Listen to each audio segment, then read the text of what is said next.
Well, former U.S. National Security Advisor Michael Flynn failed to disclose thousands of dollars he earned from Russian companies when he was asked to report his finances earlier this year. The White House released Flynn's financials on Saturday, weeks after he resigned.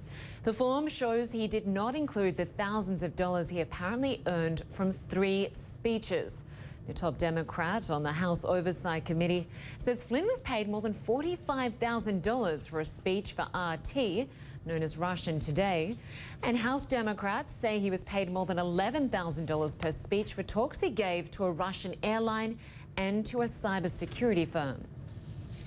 Well, Flynn has offered to testify in exchange for immunity from prosecution. But the top Democrat on a House committee probing ties to Russia says it's too early to say whether they'll accept that. Adam Schiff tells CNN State of the Union they're just getting started.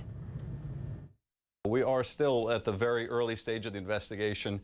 The only thing I can say is that it would be irresponsible for us not to get to the bottom of this. We really need to find out exactly what the Russians did, because one of the most important conclusions that the intelligence community reached is that they are going to do this again to the United States. They're doing it already in Europe.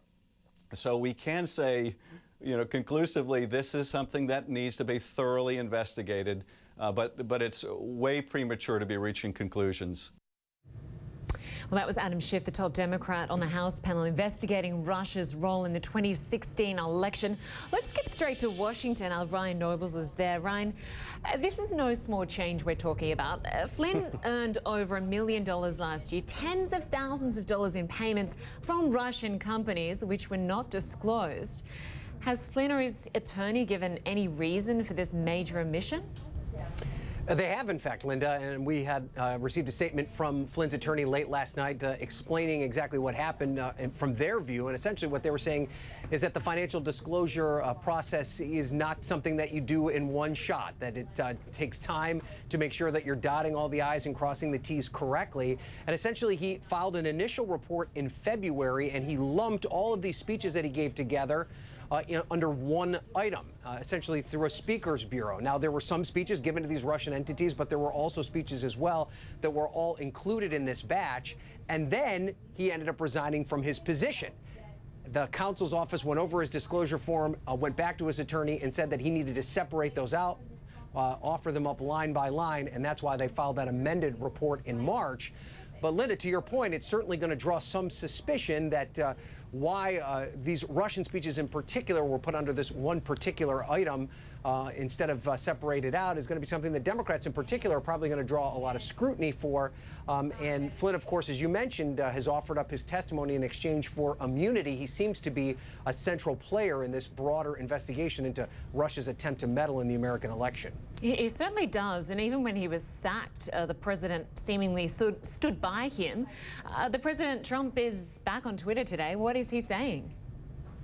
Yeah, well, essentially, he is continuing to push back on this idea that there is any kind of evidence here to say in any way that his campaign was connected to the Russians in any way. And he continues to fuel the flames, if you will, about this entire controversy. And it's interesting that he is the one that continues to bring it up because you'd think he'd be wanting to talk about his agenda and pushing forward and trying to find partners to work through to reform health care, to talk about tax reform and things of those like. So, yeah, this is something the president continues to push back on. He's not backing down in any way, shape, or form. Yeah, he certainly isn't. And looking ahead, he has a busy agenda. The president will meet with quite a few world leaders, including the Chinese president. Of course, he has in the past accused China of raping America. He called them a currency manipulator. How do you think that meeting with President Xi is going to go when the two meet?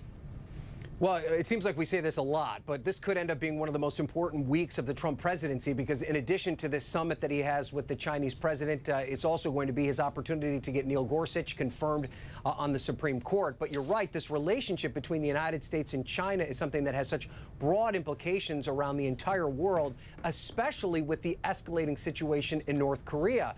And even though he did, as you mentioned, repeatedly in the campaign promise to designate China as a currency manipulator, Twitter. Here he is 70 days into his presidency, and it hasn't happened yet.